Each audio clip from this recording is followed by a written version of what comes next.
Ayana, good morning. Good morning. Can you Good hear me? morning. Yes. Congratulations, Marco. Yes. Okay, so this is my attempt at self-care because normally I don't say anything, I'm normally very quiet. So I have been trying to take like peer support specialist, this job here, and I've been trying to apply it to my everyday life because I don't work in the field, right? But yet I live in a field, so I live in an area where it seems like I can be of help and of service to others. And as I've developed these relationships, my neighbor came over to my house. And when I saw her, I thought she had been attacked by a dog. I thought a dog got a hold of her and literally bit and chewed her up. It was actually her boyfriend that had, yes. And I was able to like help her like bandage up all of these bite marks. I've never seen anything like this. Like this blows my mind and has taken domestic violence to me on a whole nother level because who does that? And so I'm trying to be here to support her, yet protect myself and set my own boundaries. And so I'm in shock this morning. I'm going to try to stay on here for as long as I can. But I'm going to tell you, my head is blown. I've never seen nothing like that before. I've never seen nothing like that where somebody has literally chewed upon another human and has a justification for it as poorly as it is. So, yeah, my mind is blown today. So, but I am grateful for life, and I'm praying for like fresh new ideas and ways to help her because she's so bright and so smart. And yet, some kind of way, she thinks that she deserves this. And I'm trying to figure out a way to stand in the gap with her and be there for her. But I've got certain boundaries I set. And so, if I tell you, don't bring him over here, he's not safe coming over here. I keep a sawed-off shotgun in my closet and I don't play. I'm a for sure shot. So what are we doing here? Because then I have to ask myself, if you take that step, what happens to you and your family? So that's what I have to try to figure out. So I'm trying to apply everything I'm learning. And one of my friends was telling me, she was like, you can't help them if they're not in recovery. But yet I've been there and I know that domestic violence can be a totally isolated and lonely place. And I won't take up too much time, but I know it could be a totally isolated and lonely place. And so I'm trying to figure out how I can help her. So that's all. I'm glad you were there for her, and I'm sorry you had to go through that. If you want to meet later, let's check in later, okay? After class. Yes. Okay. Is that cool? Yes. Yes. I'm trying to hold myself together too. Let's just say some weird stuff's happening in the universe right now. And Yes. so I'm trying to hold myself together too. So I'm really glad you said that. So I'm going to try my best today too. Weird stuff's going on, but you're in a safe place and we're all sending you some love. So I'm glad you're safe enough because I know you do not speak and like to speak. I know that. So thank you for doing that. There's a lot of courage right there. So let's just take a deep breath. Let's take a couple deep breaths, okay?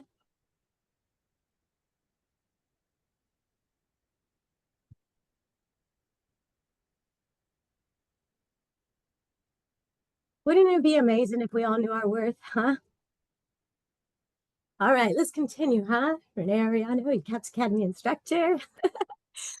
Let's try to do our best and push through, okay? We're going to talk about conflict resolution. What do you know, right? So yeah, let's go. Let me share my screen. We got record going. Thank you. Helen's our class support, and she's going to do a really great presentation after me. So let's get her moving. Share my screen.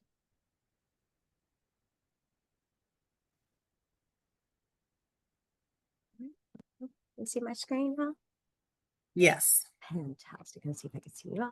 All right, great. Conflict resolution. So here are our learning targets this morning is we're going to explore empathy and listening. You didn't know there was a difference. There is a slight difference. We're going to talk about that. We're going to do an introduction to nonviolent communication, also known as NVC, if you have not heard of that before. We're going to practice applying active listening, and we're also going to practice applying that nonviolent communication skills. All right. So right now, let's start off with a breathing exercise, right? We always want to have the ability to take care of ourselves. Okay. So what do you know? Let's start. Ready? Okay, Helen, I see you. Give me a thumbs up and this will play for us. Can you hear it? If you're comfortable, close your eyes or watch the fish swimming. As you take a breath in, use mindfulness to notice your thoughts and feelings and any tensions in your body. Exhale the breath slowly and let your thoughts come and go without trying to control them. Notice each breath in and out as the lungs expand and contract. Continue to let the thoughts come and go while focusing on your breathing. Notice any tensions in your body and breathe into that area. Slowly open your eyes. Gently bring your presence back to your surroundings.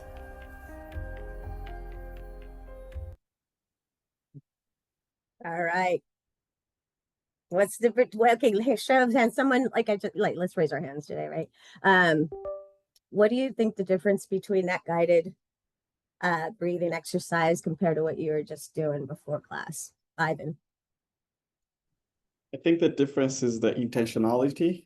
Every day I think our bodies are always breathing without us, but I think if we tune in and be intentional about those breathing, there's a huge shift and difference.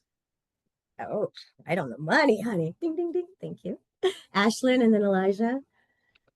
If we take like deep breaths and hopefully it's like going through the stomach instead of the chest, because when it goes through the chest, it's kind of like if you're breathing a lot, it can be a fight or flight response. But if you're breathing through your stomach, it kind of like is a calm, like reset, and also the mindfulness. Yes. Elijah.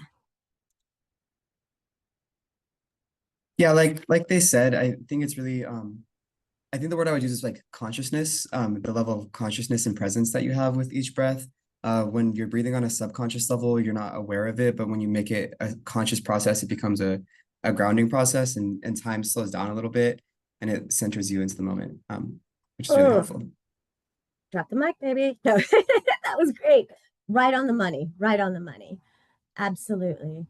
So yes, absolutely. You're aware of it, right? Before we're all la da da da da, but if you're aware of it, it's like, oh, you get that control, you get centered, you're like grounded, you're like, okay, let me listen to this. Let me navigate, right? So yeah, definitely hearing, it's accidental, right? We could just be like, think of it that the not pain, not having conscious breathing. You're just walking around and kind of hearing Ashlyn talk over here. I'm kind of, I heard Ivan and Ashlyn hearing the conversation just over here on the side. You you don't really, it's effortless, it just happens, right? Eavesdropping a little, you just can't help but to hear a bunch of stuff going on, right? But listening, it's intentional. Just think about when we did that breathing. We're in the moment, that mindfulness. It's focused, right? It's voluntary. We truly want to listen. It's intentional, right? So we need both actually to be mindful of, and purposeful too.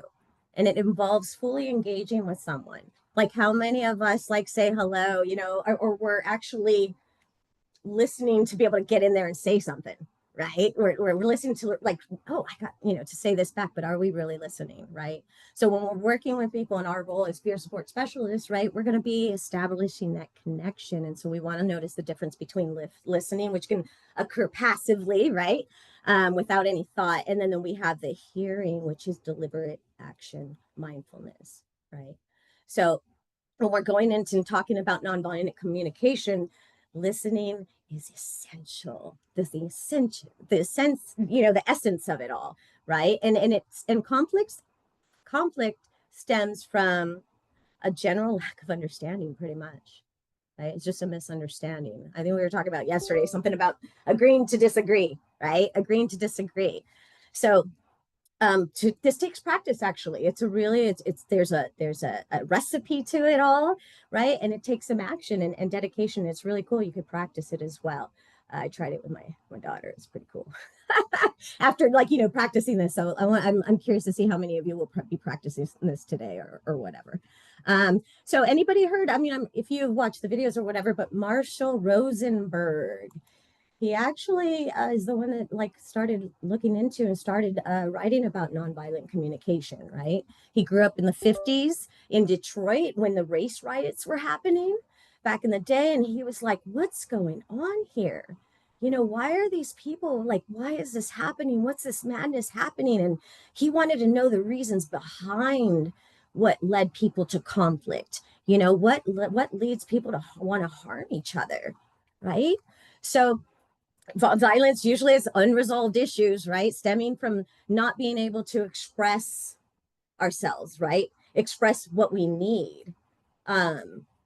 So he's like, okay, so do we even know our needs, right? If we can't identify our needs or our feelings, then we could get threatened, we could pop off, get puffy, whatever. So when we talk about nonviolent communication, it's an approach, right? It's an approach, and it emphasizing recognizing our feelings, that whole pausing, recognizing our feelings and our needs, and you know, how many of us really, you know, think about that. But this is his newest book. That this is the newest cover.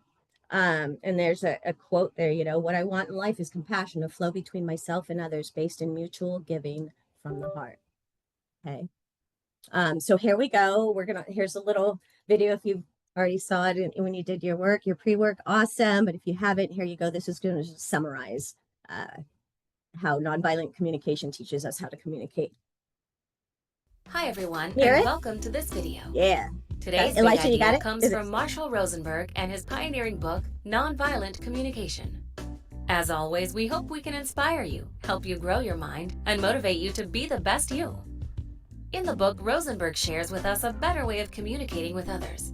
He calls it nonviolent communication, a language of life. Communication is a fundamental building block of everyday life.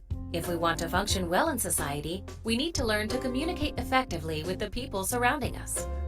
Often when we communicate with others, irrational conflicts and misunderstandings arise, and we end up leaving conversations feeling disregarded or in despair.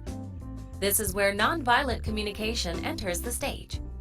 At its core is the belief that all human beings have the capacity for compassion and empathy. We only resort to harmful behavior when we don't identify more effective strategies. The purpose of nonviolent communication is to help us connect with ourselves and others in a way that makes compassionate giving natural.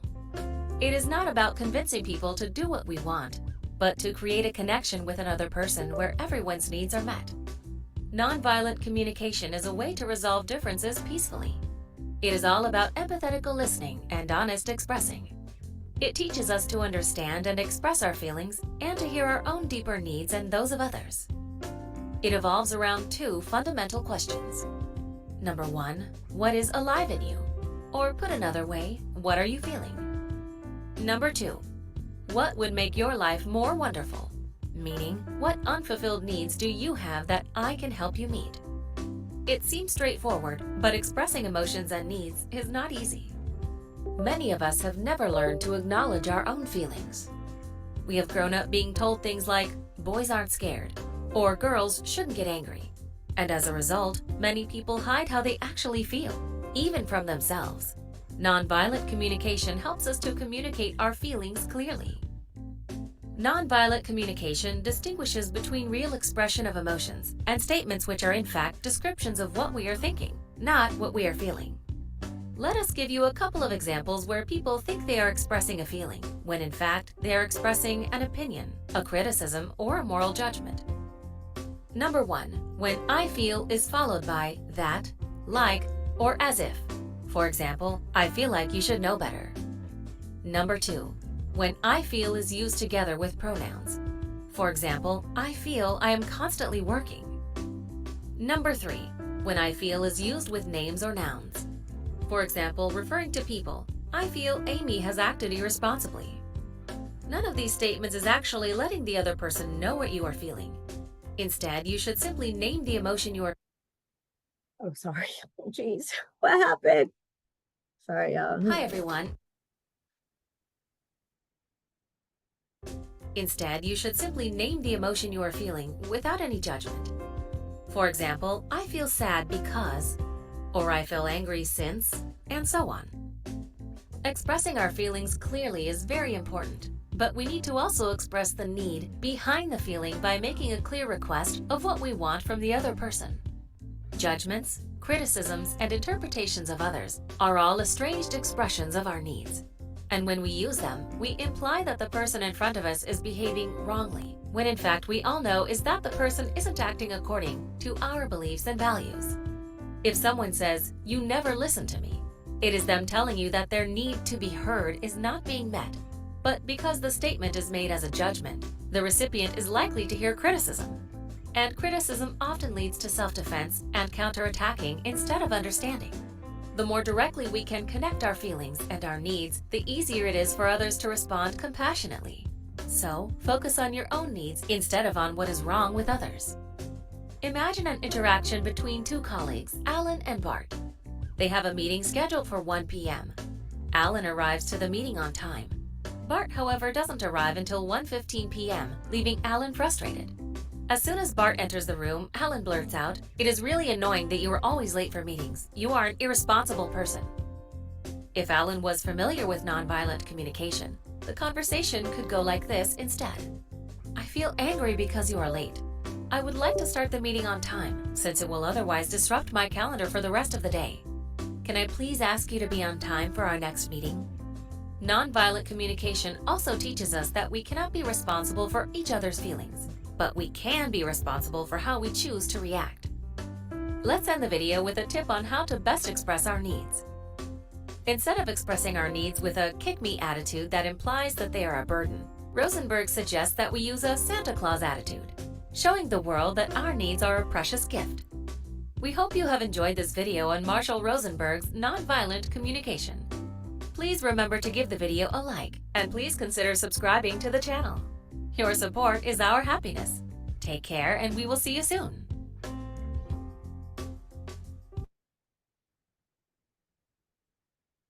All right. Thoughts? Where am I? Oh, Darylyn, was that you looking at this? I saw your reaction right now. You got some, I'd like to hear from you. If that's okay, because I just saw you.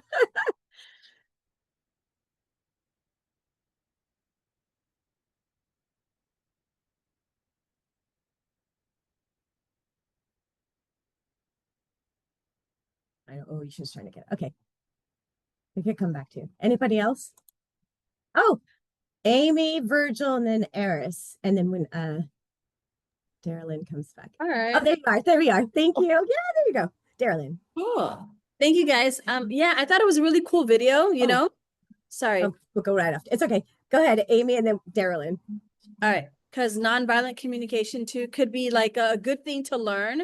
It's like a silent thing too. Like the video says, it's kind of like nonverbal communication, but nonviolent, right? Like on the second level, like it's another level, like second step.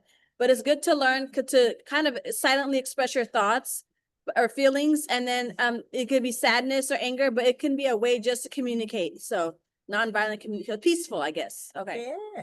Thank you, Amy. Appreciate it. All right, Darylyn, you there? Man, that window of opportunity. All right, when you are, jump on. Okay, Virgil and then Eris. She could put it in the chat. Hopefully my voice is a little bit better. Oh, it's better. Yeah, I've been quiet. I did do the homework assignment last night, and the biggest thing for me was that I realized in my marriage that my communication with my wife sometimes was violent in a sense, because it was something in that video where it says something about how when we like don't really express our needs, like when we use their name and like it's almost like, and then they respond defenseful, like we do that a lot. And so it was just refreshing for me to be like, wow, this is something that I've been doing for such a long time. I didn't know whether it was right or wrong, but once you kind of see that and you see yourself in it, it's like, oh, okay. So when I had a conversation with my wife, I was like, you know, maybe we should try to communicate this way, and I think it'd be more beneficial for us. And so it was just really good educational for me. So I'm grateful for it. So thank you.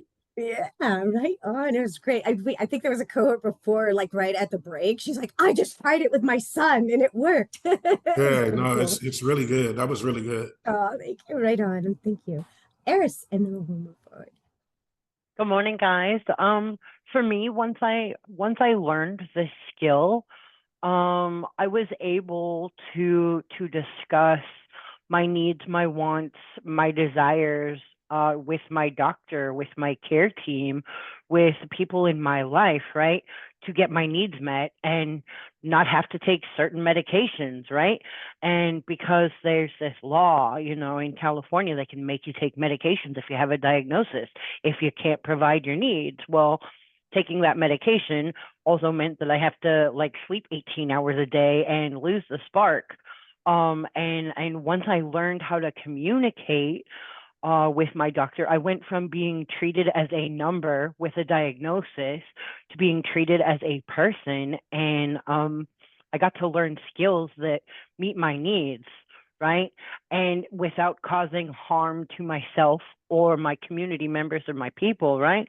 Yeah. And it's just been a wonderful experience to share with my friends, with everybody. And I don't know if part of the homework, I watched a guy talk about like the best way to communicate is knowing what your partner's needs are. Right. And if once you know what their needs are, then you can have a discussion. And I don't know if that was part of the homework or part of the podcast because I'm always on the computer, but Yeah. yeah. Very close. Very close. Yeah. How many are we? I don't think I was even in touch with all my feelings. Like, you know what I mean? Like, still, I was trying to numb all my shit with drugs and stuff. It's like, I'm still learning. So, yeah. Eric, and then we'll move forward. How you doing? Good morning. Morning.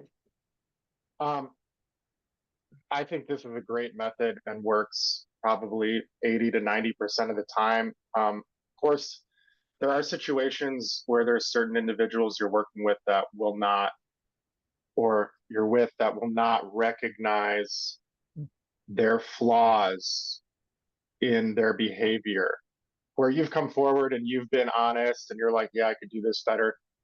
But you clearly have a problem with this person and what they're doing is obviously wrong.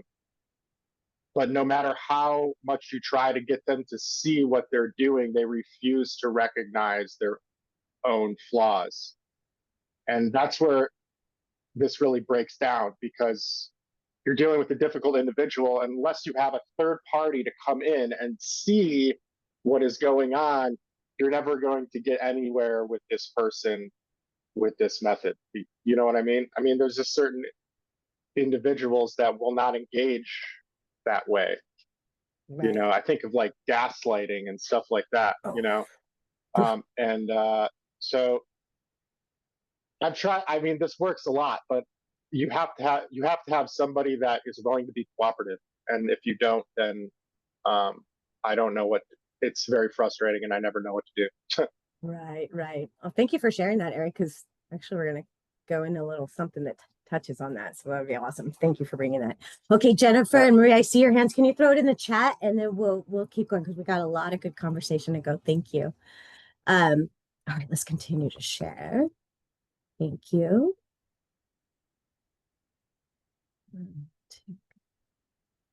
All right, does this look familiar? The hand. Somebody want to read? All right, Jennifer, can you read, please?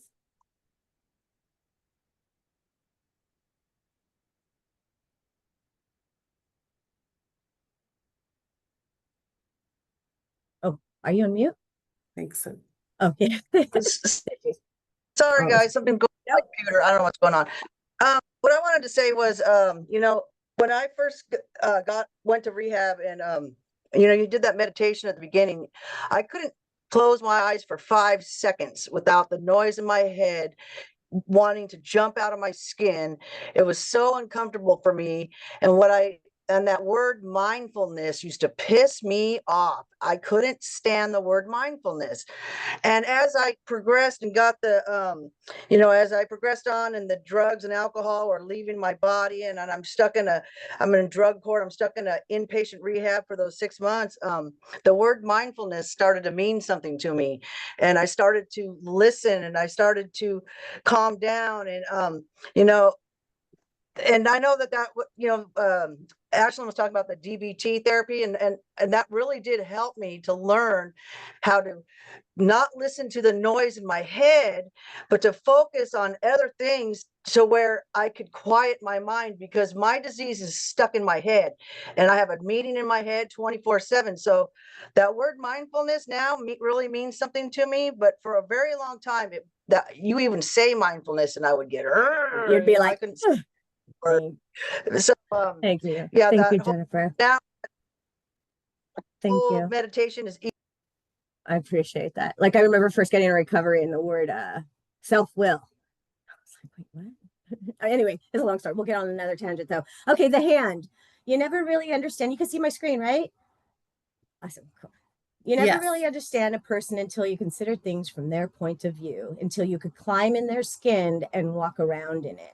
Eric, I keep thinking about you right now, them not having an idea what it's like in her skin, right? Think of the story of The Road to Recovery. You read The Road to Recovery when Dr. Mark, right? He's in his office, he's all, busy doing this. And, this guy, Bill, comes in, one of the members, and he's like, hey, what do you see? What do you see? And he puts his hand out in front of him, right? And Dr. Mark's like, whatever. He's tired. He's like, yeah, I see your hand, I see the swirls, I see your fingertips, I see your love line, I see your lifeline. He goes, no, stop, really take a look. What do you see? Right?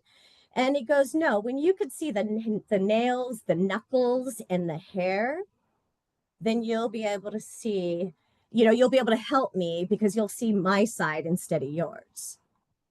And that was so profound. So it resonates, right? We can't really understand someone or where they're coming from until we could view the world from their perspective.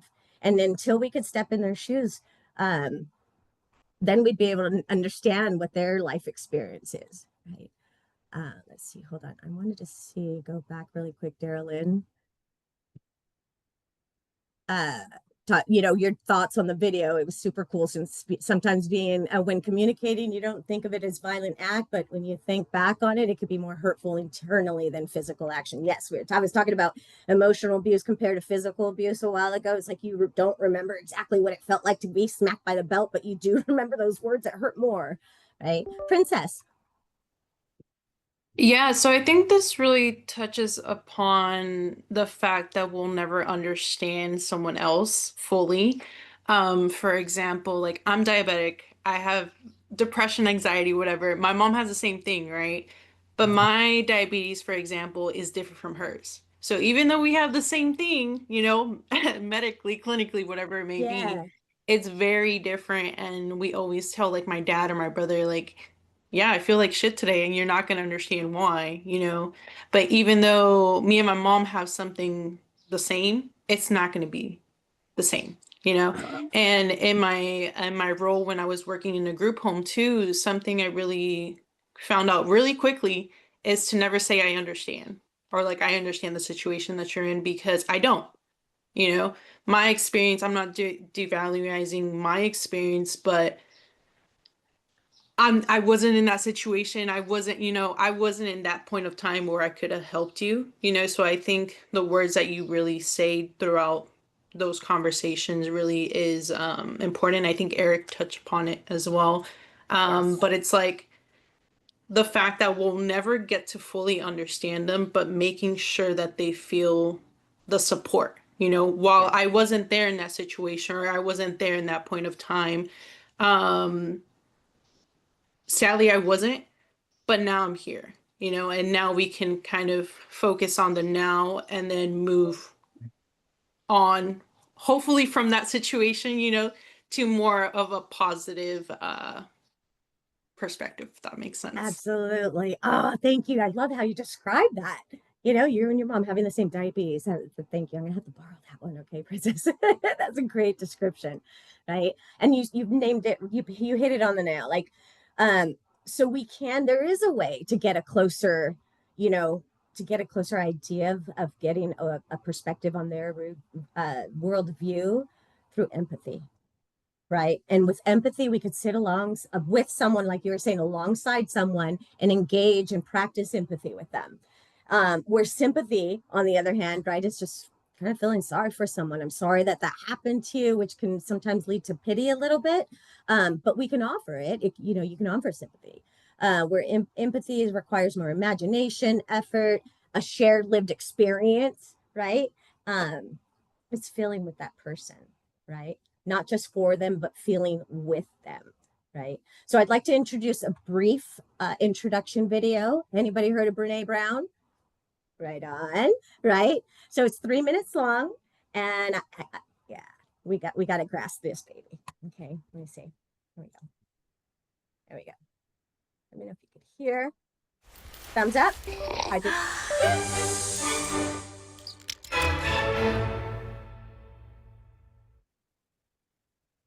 So what is empathy, and why is it very different than sympathy? Empathy fuels connection. Sympathy drives disconnection. Empathy, it's very interesting. Teresa Wiseman is a nursing scholar who studied professions, very diverse professions where empathy is relevant, and came up with 4 qualities of empathy. Perspective taking, the ability to take the perspective of another person or recognize their perspective as their truth. Staying out of judgment, not easy when you enjoy it as much as most of us do. Recognizing emotion in other people and then communicating that. Empathy is feeling with people. And to me, I always think of empathy as this kind of sacred space when someone's kind of in a deep hole and they shout out from the bottom and they say, I'm stuck, it's dark, I'm overwhelmed. And then we look and we say, hey, you climb down. I know what it's like down here, and you're not alone. Sympathy is, ooh, it's bad, no, you want a sandwich? Empathy is a choice, and it's a vulnerable choice, because in order to connect with you, I have to connect with something in myself that knows that feeling. Rarely, if ever, does an empathic response begin with at least. Yeah. And we do it all the time. Because you know what? Someone just shared something with us that's incredibly painful, and we're trying to silver lining it. I don't think that's a verb, but I'm using it as one. We're trying to put the silver lining around it. So, I had a miscarriage. Oh, at least you know you can get pregnant. I think my marriage is falling apart. At least you have a marriage.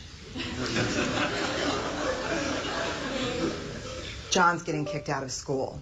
At least Sarah is an A student. But one of the things we do sometimes in the face of very difficult conversations is we try to make things better. If I share something with you that's very difficult, I'd rather you say, I don't even know what to say right now, I'm just so glad you told me. Because the truth is, rarely can a response make something better. What makes something better is connection.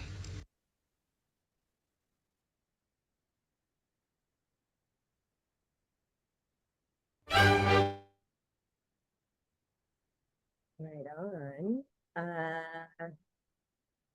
What do you think?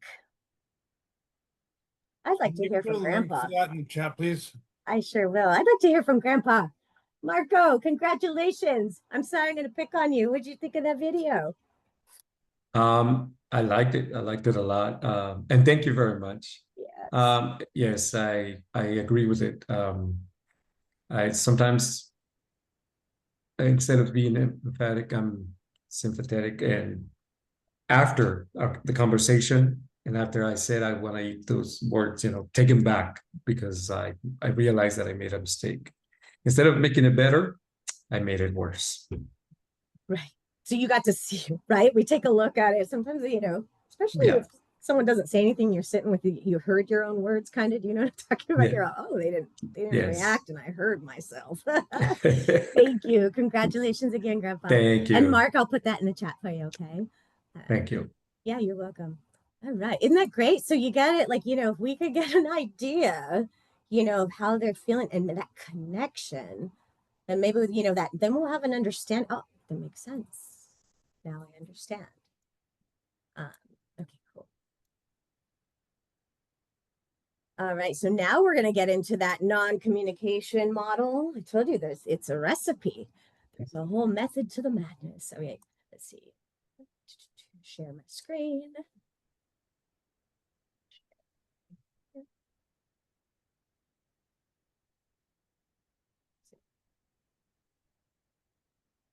There we go. All right, straightforward. It's a process of combining 4 components, the specific idea and actions that fit in this form model. Observation. Let's start with that. We learn to distinguish between judgment and what makes sense in the present moment. Okay. Simply by observing what is there in real time, like what just happened. 2, feeling, right? Distinguishing what our feeling is from the thought, right? That is the second essential step for it, is empathy and then understanding the feelings, right? That's essential in this NVC process. Then there's the needs, right? When our needs are met, we feel comfortable. We're like happy, peaceful, everything's going good, right? We're rocking it. But when we're not comfortable, that's when the feelings of frustration and, you know, maybe this starts talking a little louder, right? So understanding that and those around us, that we all have different needs, right? We're talking, you know, just that connection. If we understand that we're all going to have different needs and we learn to practice NVC, and then we get to, you know, we then get to live empathetically. And that's having that just mindfulness and awareness and being aware of this model.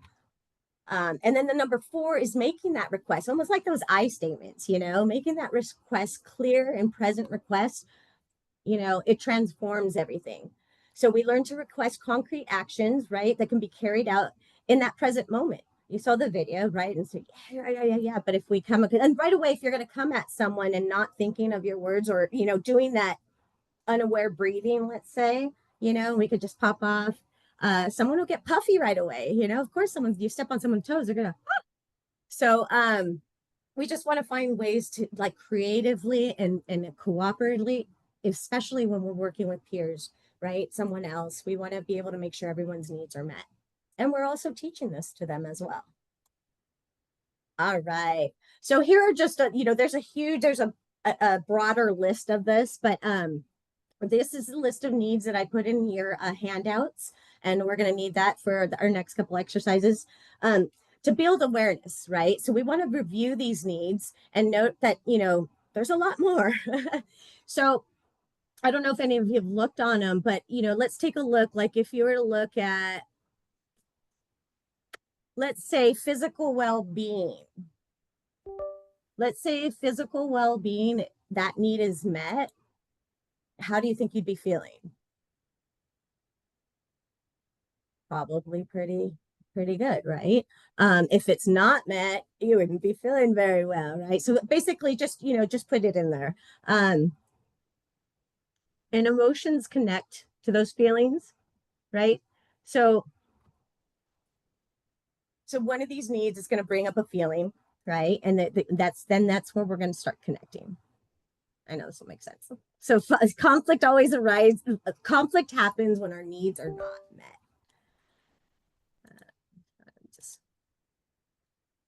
And then here's our feelings. Feelings when we're satisfied, feelings when we're not satisfied. And I'm sure there's a whole list more that are not on there. So, you know, like the video was saying, most of us, you know, boys toughen up, right? Or girls, like I was always told, bite your tongue. So anybody else, you know, heard anything like that? Bite your tongue, possibly, as a woman. I had a mother-in-law, ex-mother-in-law. She said, sometimes we just have to bite our tongue. I'm like, excuse me. Okay. But you know what I mean? So we're constantly told all these different things and how we were raised or whatever, our culture. So what's really cool is Rosenberg bringing this whole new system on how to be. We're going to practice really quick. And I know I'm getting a little, need a cup of coffee. So we're going to practice this. We're going to do something right now. It's called the one-liner, right? So what I would like to do is personal chat. Do you know how to do that? Not send a chat to the whole room, but a personal chat to someone. Okay, so I'd like you to do a personal chat to me, right? And what I'm going to ask you is write something that happened to you today, this morning, right? That may have evoked some feelings in you. For instance, just a one-liner. How about this? I met with my lawyer this morning. Something simple like that, okay? Put it in the chat. What I'm going to do is say, okay, let's say Marco, okay, for instance, said, I saw my lawyer this morning, okay? And I'm going to read it and I'm going to say, what do you think this person was feeling? Right? And we're all going to guess what maybe that person was feeling. And then I'm going to go, okay, who wrote that? And Marco is going to go say, I did. And then we're going to go, Marco, how were you feeling? Does that make sense? So we're going to try to get an idea of what you may be feeling just by that one-liner. Does that make sense? All right, send me those chats, baby. Does it have to be like something that invoked a negative emotion? No, not at all. No, it could be anything. Like I walked my dog this morning. Actually, I went down around the street and got a donut this morning. So I was skipping back. All right, let's see.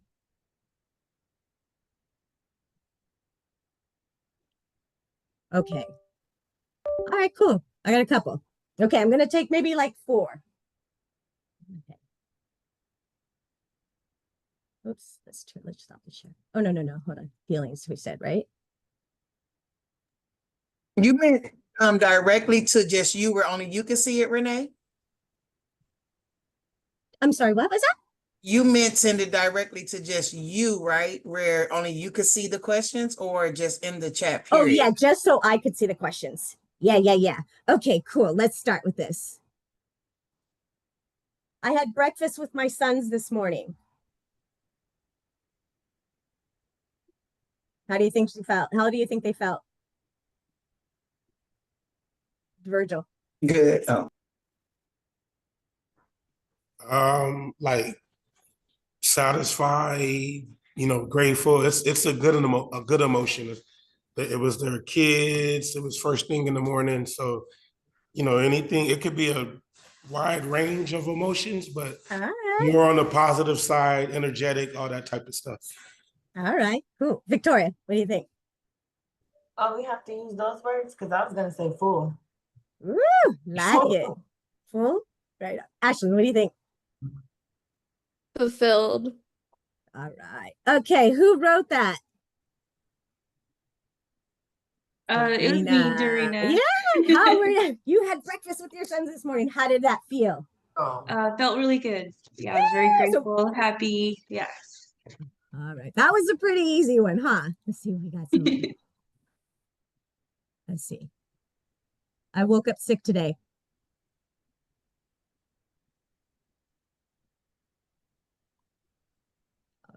It's probably not feeling too well, huh? Let's just say, okay, let's find some sticky ones. Let's find some spicy ones. It's the baby. How about this? Oh, yeah. How about this? I talked to my tattoo artist today. I'd be so fired up. Yes, Michaela. Excited. Yeah. Ashlyn.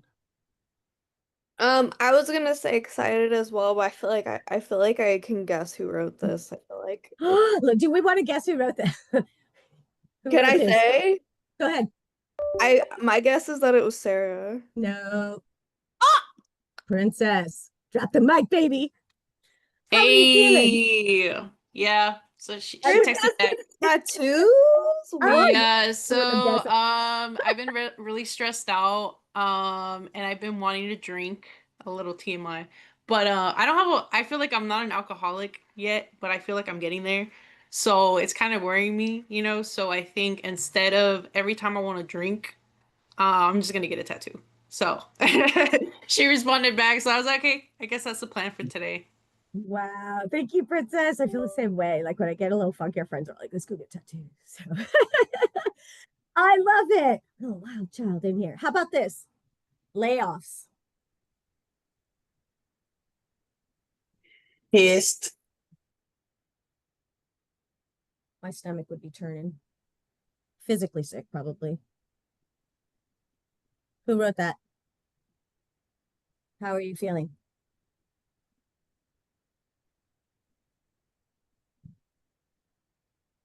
Pauline, you had your hand up? I think it was Nikisha, right? Nikisha in the house? I'm feeling annoyed. Okay. Yeah, I'm feeling annoyed because I've worked at this job for 7 years. So I'm kind of annoyed at the process I have to go through to secure another job through that company. But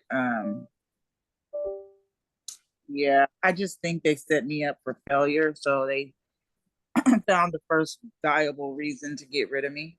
So that's why I feel annoyed.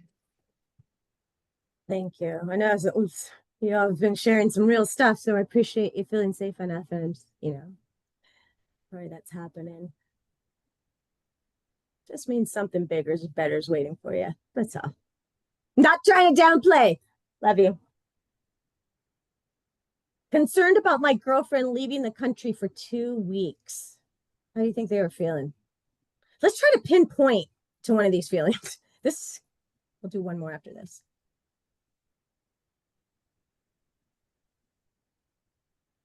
Marco. I would say sad. Virgil. Fear. Who wrote it?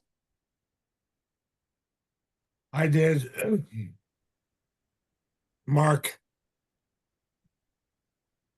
How are you feeling, bud? I'm feeling afraid and stressed. Stress is not on that feelings list, but that's what I'm feeling. Thank you for sharing that. I'm going to do one more. Are you getting an idea of what we're talking about? We don't quite know. Everyone has, we're kind of close, but not quite. I was working out at the gym, and the woman behind me in the circuits, we were doing Smiled at Me Twice. How would that make you feel? That's cool. I like that one. It's a little different. How do you think that made someone feel? I feel a little, I'm going to say, a little shy, maybe. Anybody else want to throw it in there? How did you, Marco? I would say confident. Ooh. Maybe a little giddy. Who was that? That was me. Yeah, it just made me feel I was really grateful. I love it when people smile at me. It makes you feel acknowledged and just hopeful for the day. Heck yeah. You get it. You got your workout on this morning. You're glowing. I love it. Self-care. Lashana, were you going to say something? No? Yeah. All right, we'll do one more and then we'll take a 10-minute break. This is pretty fun. Woke up with your stomach feeling weird. Anxiety.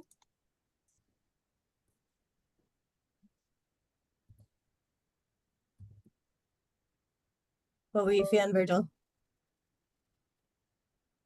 Real kind of queasy and kind of disturbed. I don't get sick a lot, so anything like that kind of puts me in a weird space. And then I have to be in front of you guys smiling and pretending like my stomach ain't feeling kind of crazy. But yeah, kind of it's a unfamiliar position for me. So absolutely. Well, you sound better up here. I know it's going down there, so take it.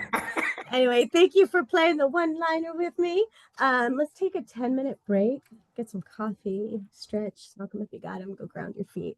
We'll see you at 11 or 10:01. Renee, can I ask you a question? Absolutely. Okay, it's kind of about the video, but I didn't want to. No problem. The empathy thing. So I had like a group maybe like 2 months ago, right? Uh-huh. I feel like I'm a very empathetic person. However, so I was in a group and we were talking about what were we talking about? It was workplace trauma group. But Okay. my member that was talking about her experience as a Black woman in a certain setting, right? And like Yeah. she was on it was on topic, but then someone else was like giving her share, which is also on topic, but it was just something that was like a little bit like basically, she was just like explaining that somebody she bought a car and there was a Confederate flag on her car, and then somebody else that was a Black person was like that worked with her was like, do you know like the meaning behind that? And she was just talking about how frustrated and mad she was, like how dare they question this thing that I think is like she was basically like just like that, right? But like in those types of situations, like as we're trying to express nonviolent communication and empathy, like it's something that goes against like I don't know, the color of my skin. Like, how do you deal with that?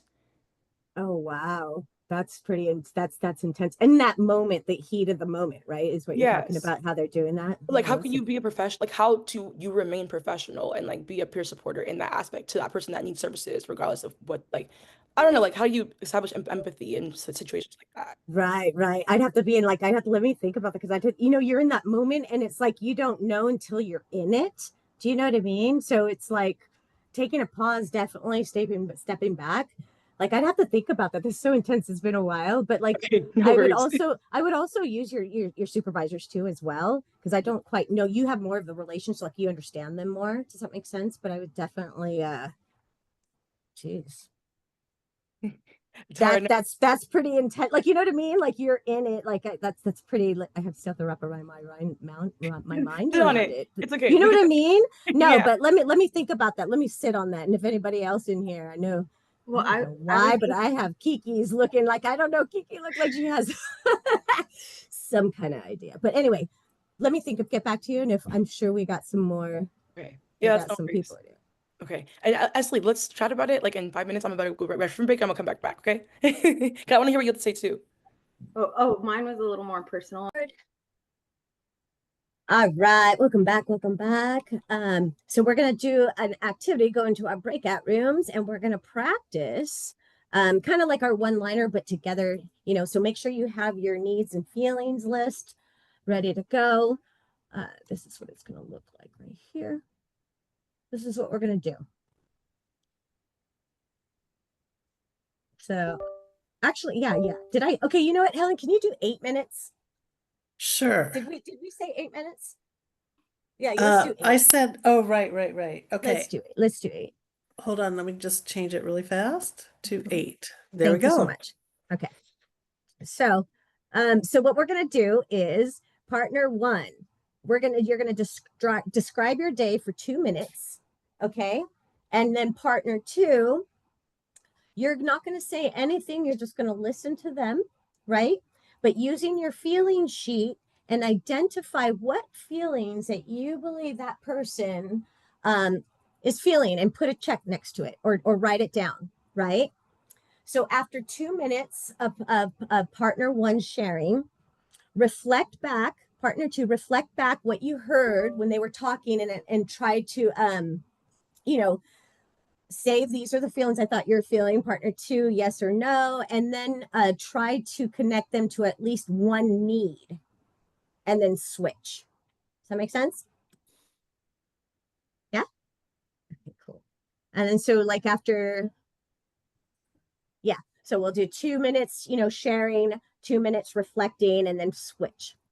Okay. Yes, hands, Ashlyn. Can you summarize that just really quick again? I'm sorry. Yeah, is it on? It's up on here, right? You can see it on the screen. Oh, I'm sorry. I was trying No, to no, no, feelings- no. It's okay.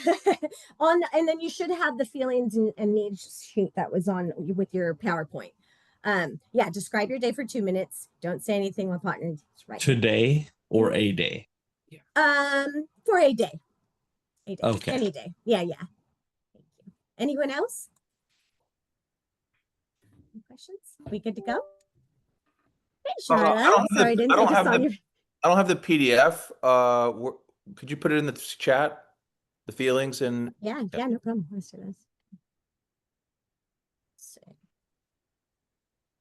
see.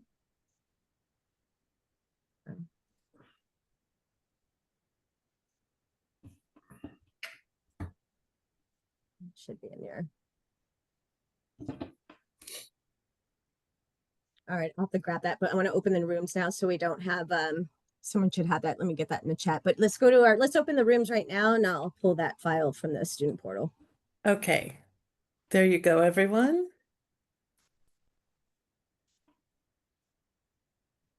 Thank you, Helen.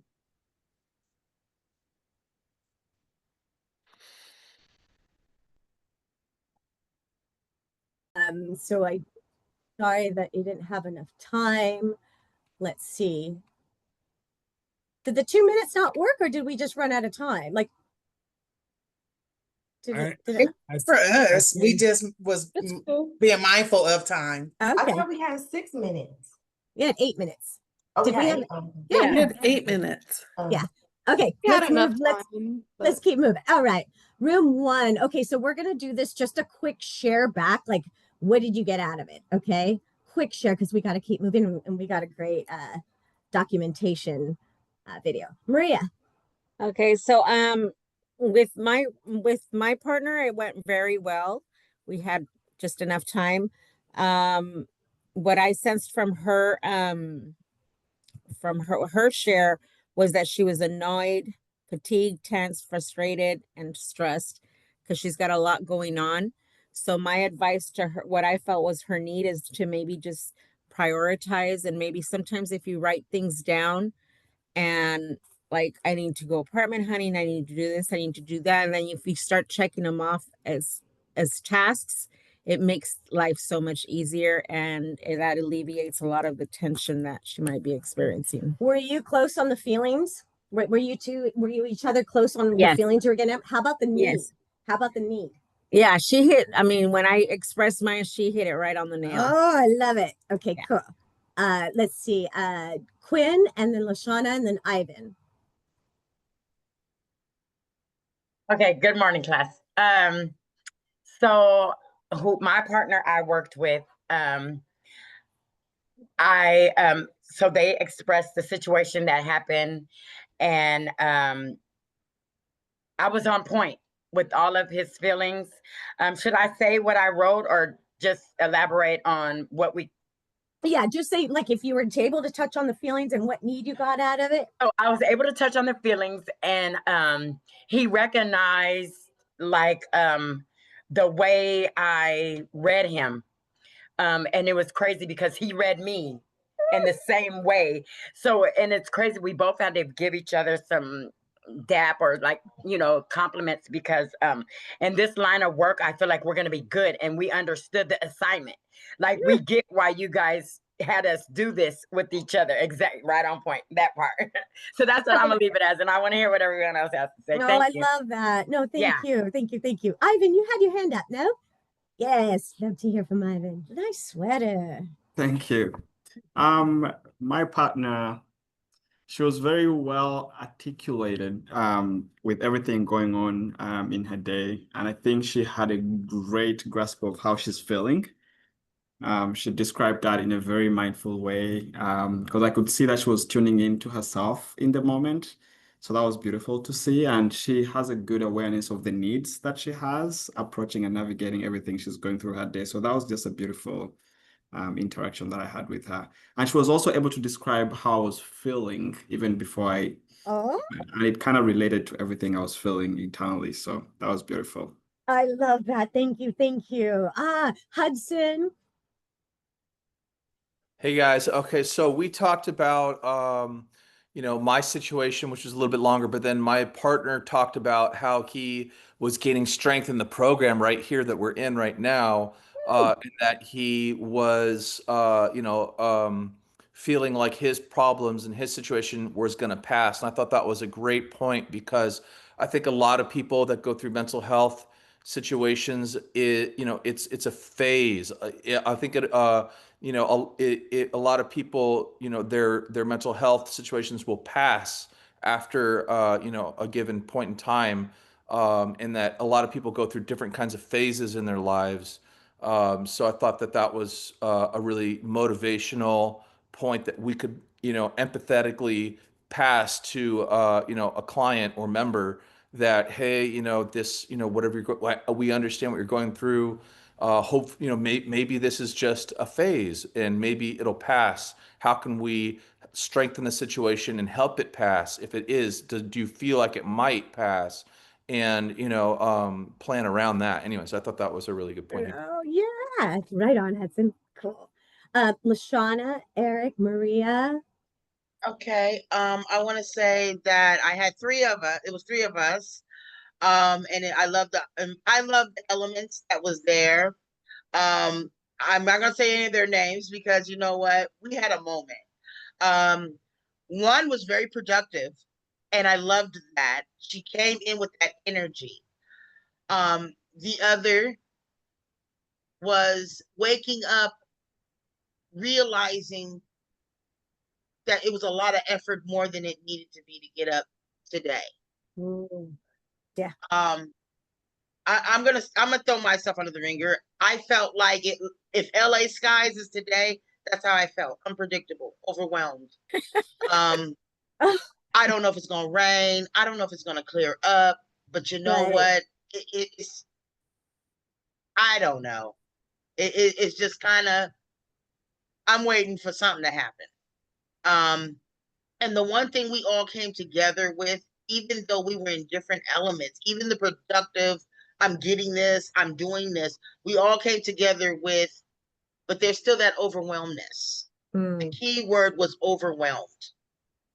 And so we decided to heal together and say, but we're in the purpose where we're supposed to be. We're in the Potter house. We're molding. And with this journey that we're going through, it's like walking on the treadmill. The reason why it's so hard today is because this is the last week. This is the incline of our whole journey. But we have to push a little bit harder. We have to go a little bit more to the distance because all the elements, all the weight is on us right now. And that's what we got from it. And I really appreciated every last one of it. I'm such a fan of all 54 of y'all. I know exactly how many there is. And I appreciate every last one of you. And we are all on this incline. That's why today just seems so, what the heck? Because we're going for the distance. And I appreciate y'all. Thank you, Lashana. Thank you, Lashana. Did I say Eric and then Maria? Or is it Maria? Eric? Yeah, my partner sounded like she was meeting all of her needs, actually. She sounds like she was excited about her life. She was doing things that were fulfilling and doing things she wants to do. And she didn't seem overwhelmed at all. And she likes to stay busy. And so all her needs were met. I couldn't find any needs. I love that. Thank you. Maria? I liked my partner. He was funny and very blunt, like bluntly honest. So I liked hearing his story. So I didn't mind if I didn't get to have the chance to share. It was I enjoyed his story that he told me. And yeah, so he did mention to me before we cut off that the last 5 seconds that I was able to hear a part of what he was saying, that I was like spot on about his feelings and about his needs. So basically I was just going through, like, while he was talking, I was listening and also checking off like his feelings and then as well as the connection.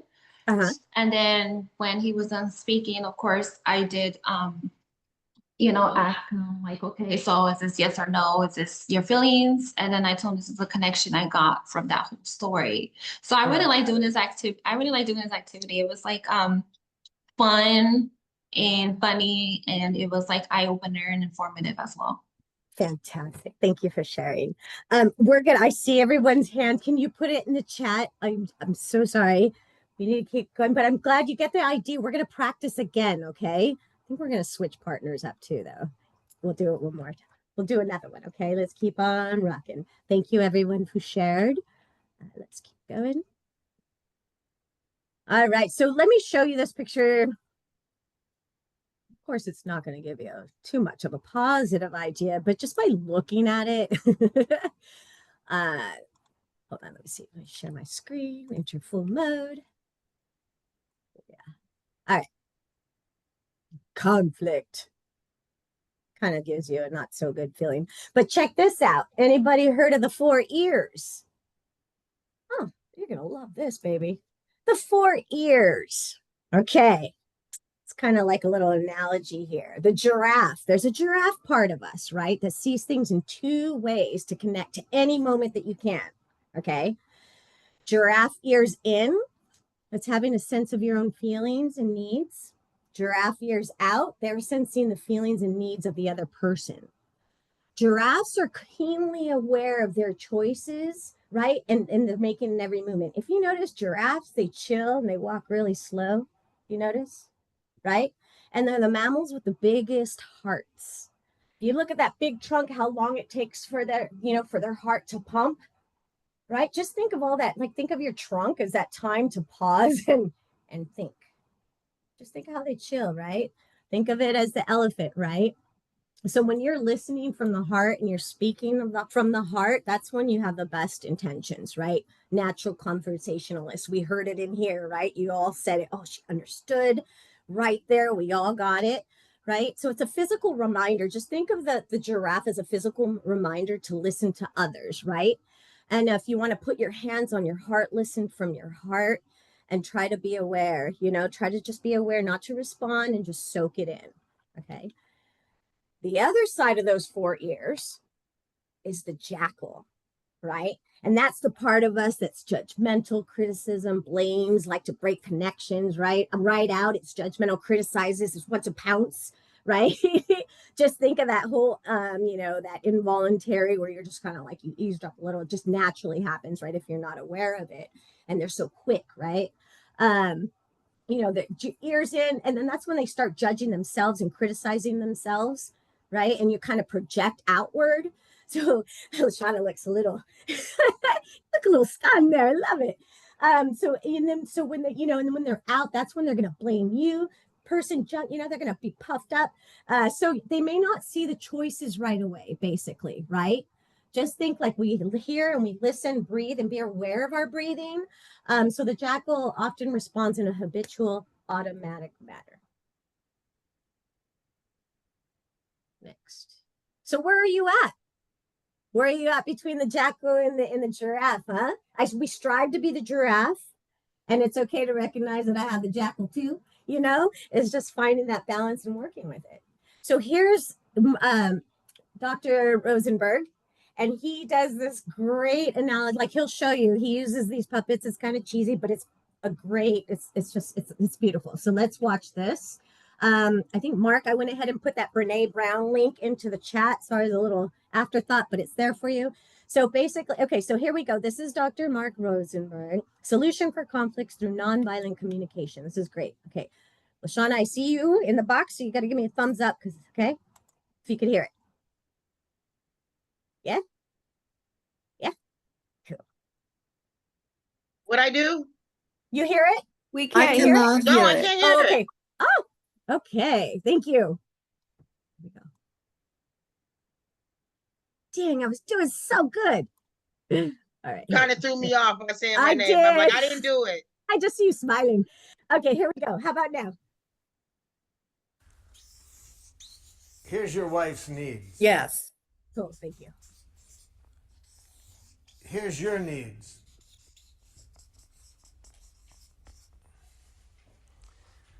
When she hears your needs without hearing any criticism or demand, and you hear her needs without any criticism and demand, the solution will find you.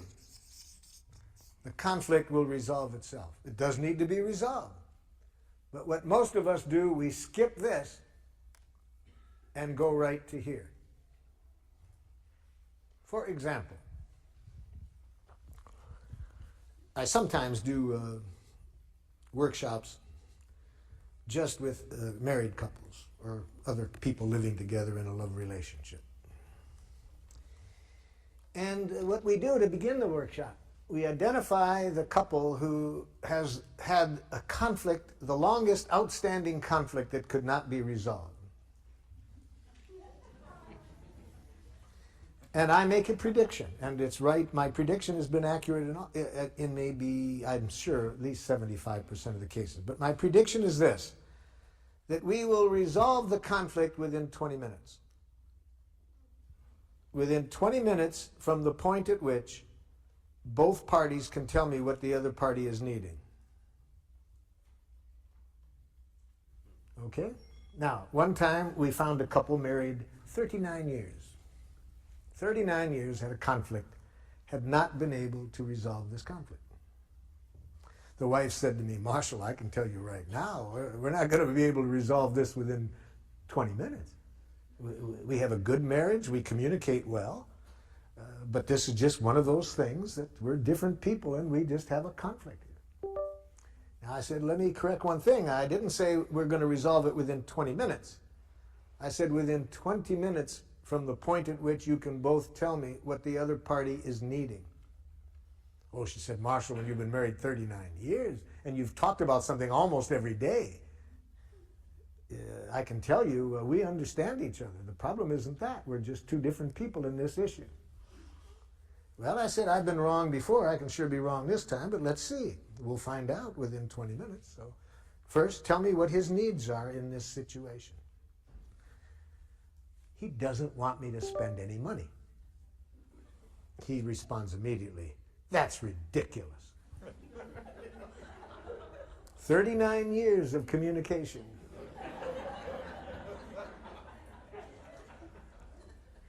Now, first of all, doesn't want me to spend any money is not a need. See, needs and strategies need to be separated. They had been talking about how much money she could spend and not spend, but the more important issue there was whether who takes care of the checkbook. He unilaterally controlled the checkbook, which was really the main issue between them. See, but I'm saying I don't even want the couple to talk about the strategies or the solutions until the connection is there. When the connection is there, the conflicts usually resolve themselves. So I pointed out to her, no, that's not a need. And even if it was, notice he's saying that's not accurate. But she said, okay, let me then tell you what his needs are, Marshall. You see, he's just like his own father. They both have a depression mentality when it comes to money. I said, stop. Now I'm hearing psychoanalytic jackal. Now it's going to take another 39 years if you get into that. No, I'm not asking for an analysis of his personality. I'm saying, what are his needs? She didn't know. After 39 years, she had no awareness, consciousness of his needs. So I said to him, okay, well, she doesn't know. Why don't you tell her? Well, Marshall, let me tell you what her needs are. You see, she's a lovely woman, wonderful mother, a wonderful wife. But when it comes to money, she's totally irresponsible. Here comes another 39 years, you see. I ask for a need, and he gives me a diagnosis. And, of course, she immediately says, that's unfair. I said, hold it. So I could see they didn't have a need literacy, so I had to loan them my ears. So with giraffe ears, of course, I'm conscious that all judgments, she's totally irresponsible, is a tragic expression of an unmet need. You see? So if she would have had these ears, they would have been able to resolve this in the first year of their marriage. But she didn't. She was taking it personally. So I helped them out. I said, when you say she's irresponsible, are you feeling frightened and need to be sure the family is protected economically? He said, that's exactly what I mean. Well, that wasn't what he'd been saying for 39 years. But he didn't know how to say his feelings and needs. Okay, so I've got his needs identified. He was scared, wanted to protect the family economically. I turned to his wife and said, could you tell me back what you heard him say? But because I did, one time I overdrew the checkbook when we were, first married, now he thinks, I said, excuse me. Notice what the first word that she said was, but. See, she doesn't know the cardinal giraffe rule. Never put your butt in the face of an angry person.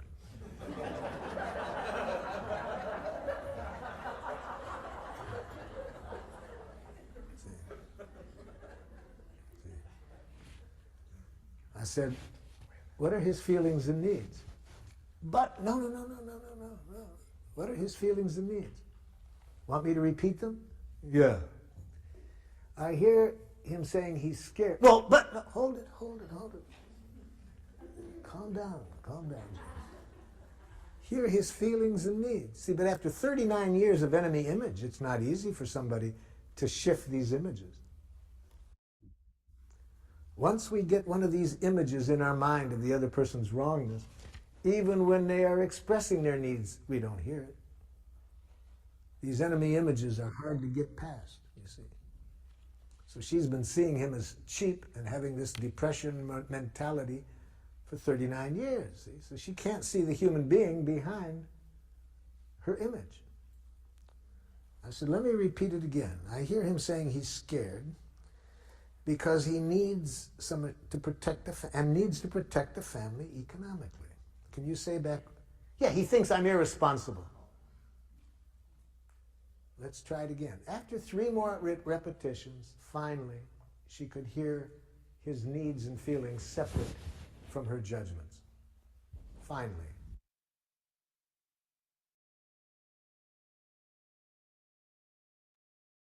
Pretty powerful, huh? Was there more? That's it. You should look them up. There's some great videos of this. Like, just take a look at them on YouTube. It's amazing. It's just 39 freaking years, right? No, I just thought that was a great example right there. So let's continue. So here's the NVC recipe. This incorporates all those 4 components we were talking about, right? So advocating for your needs when someone constantly disregards your request in any relationship, right? It's common for our needs to be unmet and unappreciated. So here we go, this little recipe. When A, I feel B because I am needing C, therefore I would like D. So here we go. So what we're going to do is we're going to take 5 minutes. Do we have, hold on, what time is it? Okay, yeah. We're going to take 5 minutes and practice using a real life scenario and putting all those 4 components together. So let's take 2 minutes. One person, when I see that blank, I feel that, your feelings, use your feelings because my need for blank is unmet. Would you be willing to? So let's practice. So you want to, identify what it is that you see, observe what you feel, what your need is, and your request on what you would like. Okay. Everyone understand so far? Yeah? I did it as homework. You did it as homework? Yeah, because I was asking you and you said both. Oh, yeah. The pre-work and that. So just reading it and then doing it. Yeah, for sure. Okay, great. We were gonna practice it with each other though, because I know you did the homework to practice in finding out what your needs are and your feelings to identify what yours are. So we're gonna practice working together with it. Is that cool? Yeah, that's Princess. Or no, Victoria, right? All right, let's do 5 minutes in the breakout room. Okay, here we go. Yes, thank you. Everyone should have that NVC recipe. Thank you. Hi. How was that? I love all the smiles. Yay, nobody's body language. Yeah. How was that? Quite the recipe, huh? Awesome. I'm glad you enjoyed that. So check it out. Like I said, keep all these presentations, collect, start collecting your own, putting together your own binder with all this information, because you could take it with you when you're doing your own groups and your own work in the future. Take off of this, take this information, take from it, share it, use it, knowledge, power, all that good stuff. All right, Hudson, we'll take Hudson and then we're going to keep moving on. How was that for you? You're on mute. Sorry. Yeah, we had a great talk. We talked about nonviolent communication and the model. We both went, and then we started talking about, actually using nonviolent communication in the workplace and also with our families. And I was, we agreed that like in the beginning is the hardest part when you are practicing the ability to exercise the self-control needed to use nonviolent communication, because a lot of times in the beginning, especially, we're not used to controlling our emotions, and we could be in a situation where the emotions well up so fast and so strong that it's you know, it's overwhelming, and you know, it's like they've crossed the line on you, and you're feeling like, you know, and it's so like we agreed that like it's really hard in the beginning to be able to stop yourself, control your own emotions, and then deliver nonviolent communication in return. And we've also agreed that, like, you know, in the long run, in your especially family settings, but also in professional, that the people will start to notice, hey, you've been behaving so well these days, you know, and you know, we really appreciate that. And then they will start to treat you with more respect, and then it gets easier from there, you know, and the relationship gets easier because then they start to notice that you're respecting them, and then they start respecting you, and then it becomes a mutual respectful relationship, and that's what it's really all about, I think. Oh, Hudson, I love that. I love that. Now you can see when I told you that last person in the cohort, she's, I just tried it on my break with my son. And it is hard. You have to practice it, right? So this goes back to my point with Michaela. Where is she at? Michaela, where are you at? You asked that question about that situation that happened. Yeah, with empathy. Yeah, can you see, I mean, yeah, with your class, can you see how this could be something to bring in that recipe, right? Remember I said just wait a little bit till we hear about this? Yes, you're actually right about that. I didn't even put that two and two together. Right, but it's having to, like, you know, work that muscle, that recipe. So that's something. But you know, when you're in the moment and something like that occurs when you're working, and it's like, you know, there's nothing we're going to prepare you right away on how to react to that, but you have to experience it yourself and just be in that moment and be like, oh, all this knowledge that you have from these classes or whatever is going to pop up, and you're going to be like, oh yeah, observe, stop, that I statement kind of feeling. But anyway, I hope that connected for you. Right on. Thank you, everyone. Hold on. I'm going to do something a little different because I know there's some peeps in here that I don't hear from. And if you don't have to if you want, but I see Angelica because I like her frames. Did you want to share about how'd it go with you in your room, if you don't mind? You don't have to respond. I haven't heard from. Hi. Hello. How was that for you? It was good. I think that we really connected. We were able to really understand each other with what we shared. And yeah, we enjoyed it. Ooh, I love it. Thank you. All right, let's continue. And we're recording, right? Yes. All right, cool. So you all can watch these videos later. All right, here we go. Shoot, not yet.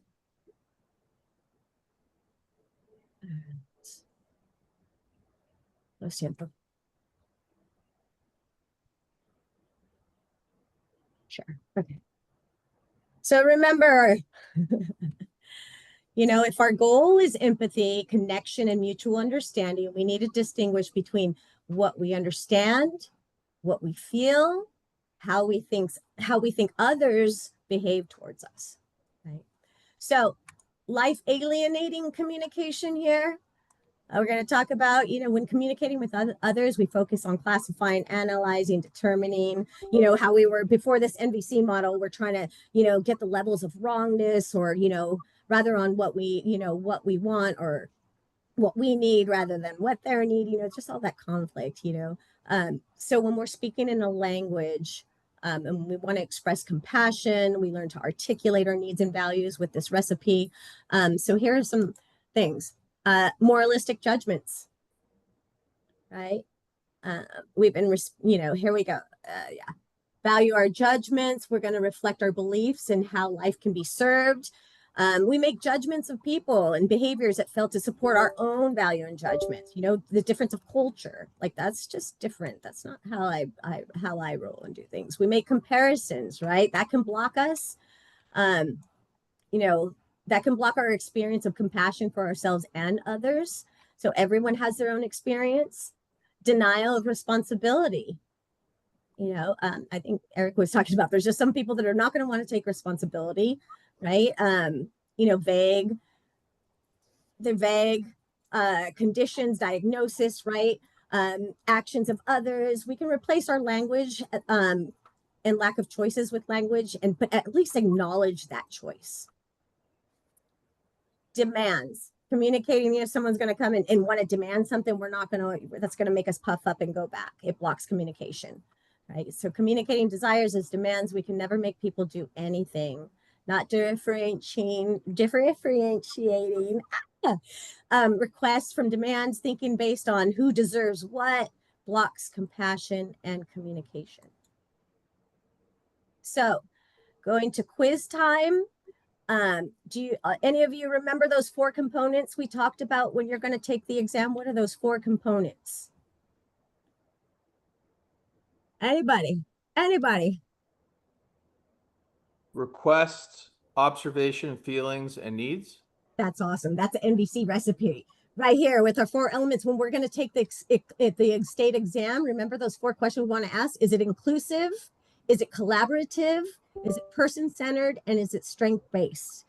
When you go and take that state exam, write these 4 things on the whiteboard that they give you. And when you're going to answer those questions on the exam, use these 4 components when you're answering it. So let's practice. Quiz time. A consumer is frustrated because several different service providers are not communicating well when it comes to their care. How can the peer support specialist support the consumer? A, encourage the consumer to request a team meeting. Right? So all staff can connect.